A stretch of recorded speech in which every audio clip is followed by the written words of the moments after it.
हाँ तो दोस्तों, इस वीडियो के अंदर हम मेगा थर्म इंडक्शन के आईपीओ के बारे में बात करेंगे और जानेंगे कि इस आईपीओ के अंदर आपको कितना लिस्टिंग गेन मिल सकता है और आपको इस आईपीओ के अंदर अप्लाई करना चाहिए या नहीं। चलिए शुरू करते हैं। तो देखिए, सबसे पहले हम ये जानेंगे कि ये कंपनी क्या काम करती है। तो देखिए, जो कंपनी है 2010 में ये कंपनी स्टार्ट हुई है, यानी कि लगभग 13 से 14 साल ये कंपनी को स्टार्ट हुए हो चुके हैं। तो देखिए, जो कंपनी है ये कंपनी इंडक्शन, हीटिंग और जो मेल्टिंग प्रोडक्ट्स होते हैं वो ये कंपनी हमें बनाती हुई नजर आती है। और इसकी अगर हम यूसेज की बात करेंगे तो एलॉय इंडस्ट्री और स्टील इंडस्ट्री जो होती है उसके अंदर इसका मेन यूसेज किया जाता है। अगर हम कंपनी के कुछ प्रोडक्ट की हम बात करेंगे तो यहाँ पे ट्रांसफॉर्मर्स और जो फर्नेंसेस होते हैं वो ये कंपनी हमें बनाती हुई नजर आती है। और उसके अलावा जो फ्यूम एक्सट्रैक्शन सिस्टम्स होते हैं वो ये कंपनी हमें बनाती हुई नजर आती है। तो मेनली अगर हम देखेंगे तो यहाँ पे जो स्टील इंडस्ट्री होती है वो यहाँ पे काफ़ी सिक्लिकल होती है, यानी कि मेरे ख्याल से जब स्टील इंडस्ट्री को काफ़ी ज़्यादा फायदा होता होगा तो तब मेरे ख्याल से यहाँ पे ये कंपनी को फायदा होता होगा, ऐसा मुझे लगता है यहाँ पे। यानी कि जब ज़्यादा स्टील मैन्युफैक्चर होता होगा तो उसके हिसाब से ज़्यादा ये जो कंपनी प्रोडक्ट बनाती है, ट्रांसफॉर्मर्स हो गया, फर्नेसेस हो गया, तो इसकी रिक्वायरमेंट बढ़ती होगी। तो उसके हिसाब से मेरे ख्याल से वहाँ पे कंपनी की जो डिमांड है प्रोडक्ट की वो हमें यहाँ पे बढ़ती हुई नजर आती होगी। तो मुझे लगता है कि लॉन्ग टर्म पॉइंट से यहाँ पे थोड़ा जो सिक्लिकल इंडस्ट्री को जो पी रेशियो दिया जाता है लगभग 10 से 15 के लगभग का, तो हो सकता है कि लॉन्ग टर्म पॉइंट से ये कंपनी को भी उतना ही पी रेशियो मिलता हुआ नजर आए।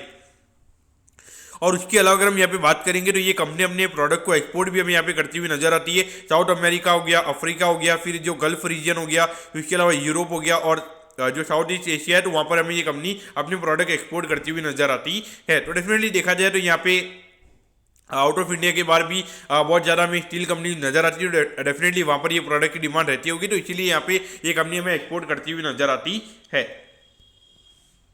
अब अगर हम कंपनी के ऑब्जेक्टिव की हम बात करेंगे, यानी कि जो आईपीओ से कंपनी को पैसा मिलने वाला है उसे कंपनी कैसे यूटिलाइज करने वाली है, तो देखिए यहाँ पर कंपनी फैक्ट्री से रिगार्डिंग यहाँ पे थोड़ा एक्सपांशन कंपनी करने वाली है, यानी कि जो एडिशनल कुछ प्लांट एंड मशीनरी यहाँ पे कंपनी खरीदने वाली, जो उनकी एग्जिस्टिंग फैक्ट्री है वहाँ पर कंपनी कुछ प्लांट एंड मशीनरी कंपनी खरीदने वाली है, तो उससे रिगार्डिंग यहाँ पे कंपनी का आईपीओ में आता हुआ नजर आ रहा है। और उसके अलावा अगर हम देखेंगे तो कुछ वर्किंग कैपिटल के रिक्वायरमेंट से रिगार्डिंग यहाँ पे कंपनी का आईपीओ में आता हुआ नजर आ रहा है।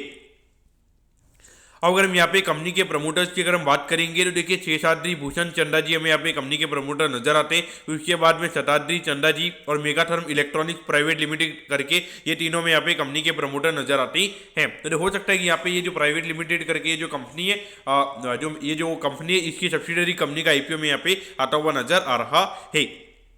अब अगर हम कंपनी के फाइनेंशियल्स की हम बात करेंगे तो देखिए 2021 में लगभग 109 करोड़ के लगभग का रेवेन्यू का नंबर यहाँ पे कंपनी का था। और 2022 में अगर हम बात करेंगे लगभग 188 करोड़ के लगभग का रेवेन्यू का नंबर हमें कंपनी का नजर आता है। और उसके बाद अगर हम 2023 की हम बात करेंगे 266 करोड़ के लगभग का रेवेन्यू का नंबर हमें यहाँ पे नजर आता है। तो यानी कि रेवेन्यू ग्रोथ की अगर हम बात करेंगे अराउंड 30-40% के लगभग का रेवेन्यू ग्रोथ हमें यहाँ पे नजर आता है। तो रेवेन्यू ग्रोथ में कोई यहाँ पे मुझे नेगेटिविटी नजर नहीं आती है। अगर हम प्रॉफिटेबिलिटी की बात करेंगे तो 109 करोड़ के लगभग यहाँ पे कंपनी का रेवेन्यू का नंबर है, लेकिन अगर हम प्रॉफिटेबिलिटी की बात करेंगे हार्डली 3 करोड़ 9 लाख के लगभग का प्रॉफिट का नंबर हमें यहाँ पे नजर आता है। तो देखिए यहाँ पर अगर मार्जिन की हम बात करेंगे तो नेट प्रॉफिट का मार्जिन यहाँ पे कंपनी का काफी कम है। और ये मार्जिन इतना कम किया क्योंकि देखिए जो मेन कंपनी के कस्टमर्स है वो अगर हम देखेंगे तो यहाँ पे जो बड़ी बड़ी जो स्टील की कंपनीज होती है वो हमें यहाँ पे मेन कंपनी के कस्टमर्स नजर आते हैं। और वो कंपनीज की अगर हम बात करेंगे तो वो कंपनीज हमेशा ये जो छोटी कंपनीज होती है उनको इतना ही कमाने देते हैं कि जिससे ये कंपनीज रह सके। उसके अलावा इनका जो ऑपरेटिंग एक्सपेंस हो जाता है वो हो जाता है, लेकिन बियॉन्ड पॉइंट ये कंपनीज अपना मार्जिन ज़्यादा नहीं रख सकती, क्योंकि डेफिनेटली हो सकता है कि यहाँ पे जो कंपनी के प्रोडक्ट है उसमें इतनी ज़्यादा कोई अलग बात नहीं है, यानी कि कोई इतना प्रीमियम प्रोडक्ट नहीं है, तो इसकी वजह से कोई यहाँ पे कोई ज़्यादा प्रीमियम नहीं देगा। तो उस पॉइंट से देखा जाए कंपनी का मार्जिन काफ़ी कम है। यहाँ पर अगर हम देखेंगे 188 करोड़ के रेवेन्यू पे हार्डली 1 करोड़ 10 लाख रुपए के लगभग का यहाँ पे कंपनी का प्रॉफिट हमें नजर आता है। और उसके बाद अगर हम देखेंगे तो लगभग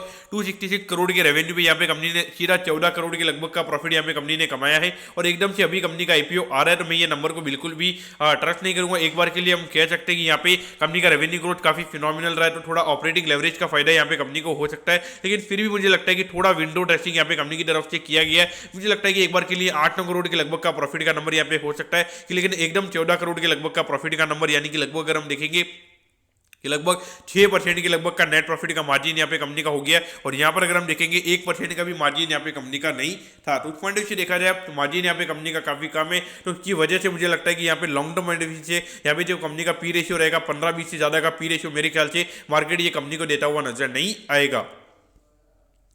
अगर हम आईपीओ की डिटेल्स के बारे में अगर हम बात करेंगे तो देखिए 25 जनवरी को ये आईपीओ में स्टार्ट होता हुआ नजर आएगा और 30 जनवरी को ये आईपीओ में क्लोज होता हुआ नजर आएगा। यहाँ पे 108 के कट ऑफ प्राइस पे ये कंपनी हमें शेयर्स देती हुई नजर आ रही है। 1200 शेयर्स का हमें यहाँ पे लॉट नजर आता है, यानी कि लगभग एक लॉट को अप्लाई करने के लिए 1,30,000 रुपये आपको यहाँ पे लगने वाले हैं। अगर हम इश्यू साइज की अगर हम बात करेंगे 53 करोड़ 91 लाख रुपीस के लगभग का आईपीओ में यहाँ पे नजर आता है और ये जो पूरा पैसा है ये कंपनी के पास में हमें यहाँ पे जाता हुआ नजर आएगा। और इसमें अगर हम रिटेल कोटा की अगर हम बात करेंगे अराउंड 35% के लगभग का रिटेल कोटा में यहाँ पे नजर आता है, यानी कि लगभग आई थिंक 18-19 करोड़ के लगभग का रिटेल कोटा में यहाँ पे कंपनी का नजर आता है। और ये जो कंपनी है, कंपनी हमें एनएससी के एसएमई प्लेटफॉर्म पे ये कंपनी हमें लिस्ट होती हुई नजर आएगी। अगर हम यहाँ पे टाइम टेबल के बारे में अगर हम बात करेंगे तो देखिए 31 को आपको पता चल जाएगा कि आपको अलॉटमेंट मिला है, यानी एक अलॉटमेंट नहीं मिलता तो एक को आपको रिफंड मिल जाएगा और एक को आपके डिमेट अकाउंट में शेयर आ जाएंगे अगर आपको अलॉटमेंट मिलता है, और 2 तारीख को ये कंपनी हमें लिस्ट होती हुई नजर आएगी। अब एट दी एंड अगर हम वैल्यूएशन के पैरामीटर्स की अगर हम बात करेंगे तो देखिए लगभग 200 करोड़ के मार्केट कैप पे ये कंपनी का आईपीओ में आता हुआ नजर आ रहा है। तो उसके हिसाब से अगर हम यहाँ पे कंपनी के वैल्यूएशन की अगर हम बात करेंगे 14-15 के पी रेशियो पे ये कंपनी का आईपीओ में आता हुआ नजर आ रहा है। तो देखिए मैंने आपको बोला है कि long term point of view से यहाँ पे 15-20 से ज्यादा का पी रेशियो मार्केट ये कंपनी को देता हुआ नजर नहीं आएगा, लेकिन अभी अगर हम देखेंगे जिस तरीके का यूफोरिया मार्केट में चलता हुआ नजर आ रहा है, तो एक बार के लिए जिस तरीके का बाकी अगर हम कंपनी का यहाँ पे मेरे ख्याल से कुछ एंकर पोर्शन भी कंपनी का रहने वाला है, तो जिस तरीके से ये आईपीओ को मैनेज किया जा रहा है तो मुझे देख के ऐसा लग रहा है कि एक बार के लिए यहाँ पे रेट टू रेट की लिस्टिंग यहाँ पे पॉसिबल है। और यानी कि अगर मार्केट में कुछ नेगेटिविटी आती है, अगर नेगेटिविटी नहीं आती है तो मुझे लगता है कि लगभग 15-20% के प्रीमियम पे ये कंपनी में लिस्ट होती हुई नजर आ सकती है। और उसके अलावा अगर हम बात करेंगे ग्रे मार्केट के प्रीमियम की, तो लगभग 40 रुपए के लगभग का ग्रे मार्केट का प्रीमियम में भी ट्रेड होता हुआ नजर आ रहा है, यानी कि ग्रे मार्केट ये इंडिकेट कर रहा है कि लगभग 48,000 रुपीज आपको यहाँ पे एक लॉट पे यहाँ पे ग्रे मार्केट में मिल सकते हैं। तो फाइनेंस से देखा जाए तो अभी वेल मैनेज आईपीओ मुझे नजर आता है, लेकिन मेरा व्यू ये रहेगा कि यहाँ पे लिस्टिंग करने के लिए आपको डेफिनेटली यहाँ पर अप्लाई करना चाहिए, लेकिन लॉन्ग टर्म पॉइंट से मेरे ख्याल से अप्लाई करके कोई चांस नहीं बनेगा, क्योंकि यहाँ पे जो कंपनी की अर्निंग्स होगी वो काफी ज्यादा मैनिपुलेटिव रहेगी। और अगर हम बात करेंगे तो यहाँ पे कंपनी का मार्जिन की अगर हम बात करेंगे काफी लो मार्जिन बिजनेस है। अगर कभी भी एकदम से 15-20% अगर कंपनी का रेवेन्यू यहाँ पे एकदम से कम हो जाएगा तो वहाँ पे सीधा जो प्रॉफिटेबिलिटी की अगर हम बात करेंगे 50-60% हमें जो नेट प्रॉफिट का नंबर होगा वो हमें गिरता हुआ नजर आएगा।